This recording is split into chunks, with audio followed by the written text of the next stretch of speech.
When the United States had nuclear weapons and it realized that basically it had them before anywhere else in the world, it stretched its legs in regards to using those nuclear weapons and threatened other countries.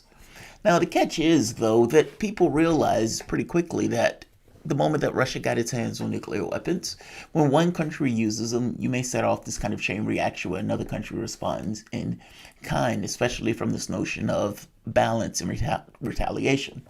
You do something to me. All right, what do I want to do? Do I want to escalate it to a point where your response to it will further the conflict? Or do I want to have a balanced response where it equals to your own, where you get the choice of escalating further, in which case I will again equal it out, where you would get the choice to escalate further. Now, this is in a situation where one side doesn't necessarily want to fight, but at the same token, they don't necessarily want to show weakness. Hence, they try to balance out the equation. Governments do this all the time. Well, what does that look like in the context of a nuclear weapon when that's dropped on somebody's territory? Well, a balancing out for that is basically the end of the world. So, Operation Unthinkable. Now, what we did not know, now we knew about the Cuban Missile Crisis, and we knew how close we came to war on that nuclear war. That was with the Soviet Union. But documents being released by Daniel Ellsberg is the one that released the Pentagon Papers. Now, just as a reminder, the Pentagon Papers were documents that showed the Johnson administration, basically the United States, had been engaged in Vietnam longer than what the public had known, that we had been lying to the public and to the media about not just the bombings in Vietnam, but the bombings in Laos, the bombings in Cambodia. And this was massive. Now, Daniel Ellsberg was almost put in prison for this. The New York Times and basically had to fight the government of the United States in order to get the information even published.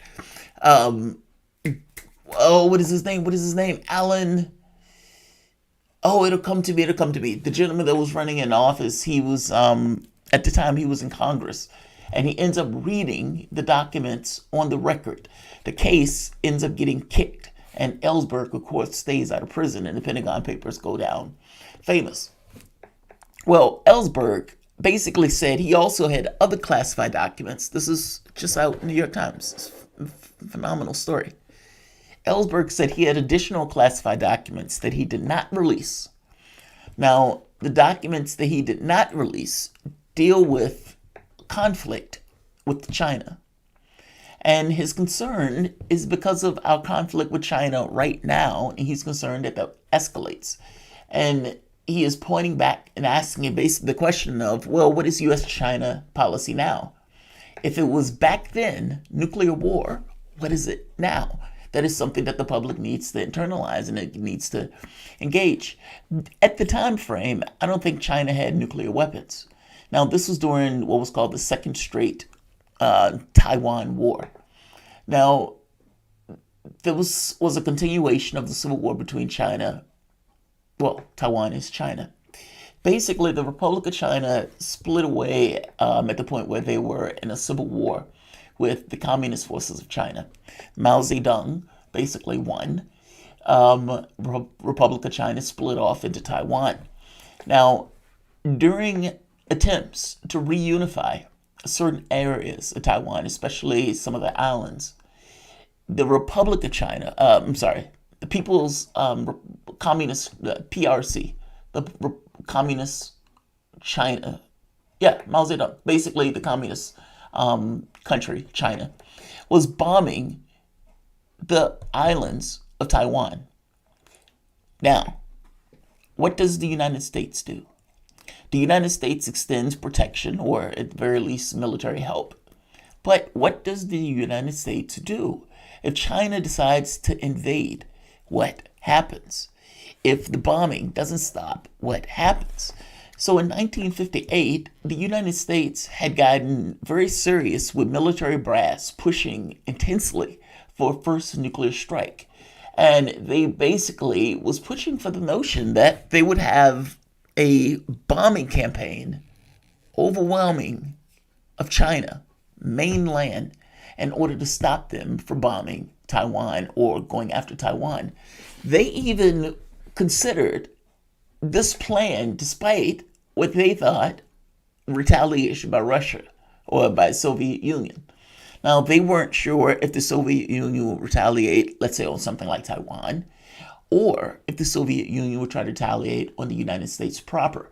But they thought more likely the islands, and they assumed that that was on some level acceptable. But more likely than not, that was most likely wrong. There was splits. These guys weren't one-to-one, meaning it wasn't a situation like now where there seems to be cooperation between China and Russia. That wasn't the case back then, even though the United States was looking at it through that lens. But from that lens, it was still acceptable. That's astonishing.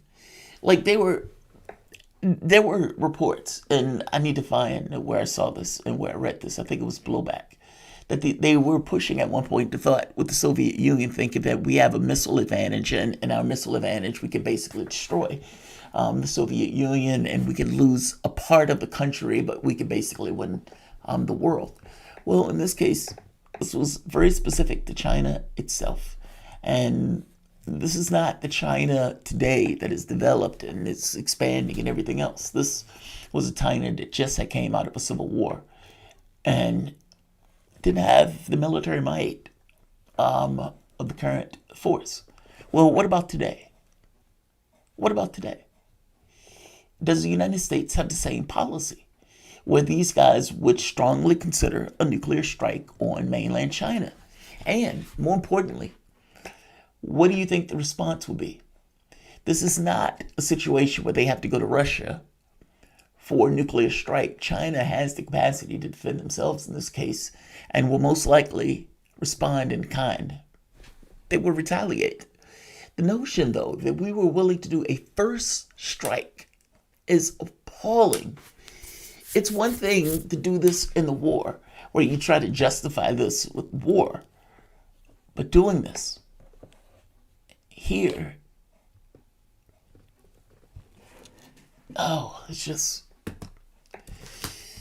it's unfortunate. That's all.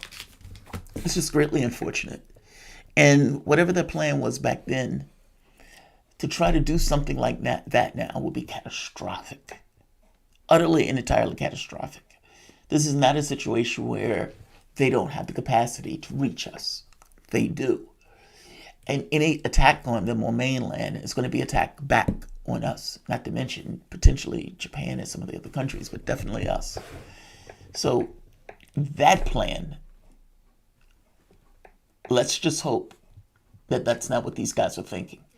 And from the standpoint of a conventional military, yeah, we don't have the capacity to stop them from taking Taiwan in the conventional military. And so it's like, what does that mean? How far does the United States commitment go to Taiwan if China decides they're going to take Taiwan? And are nuclear weapons on the table? Is a nuclear first strike on the table? At one point, they were talking about a limited nuclear strike on airfields so they could say, hey, we weren't trying to destroy and kill civilian populations. They had even gone to that idea. And it's like, in their heads, it's like, yeah, the world would be perfectly okay with us using nuclear weapons on airfields because those are military targets. And so that should be okay. That should be fine. Great idea. Great idea. It's an astonishing article. I'll put it at the bottom for you to read. I'm going to say like. I'm going to say share. And I'm going to say subscribe.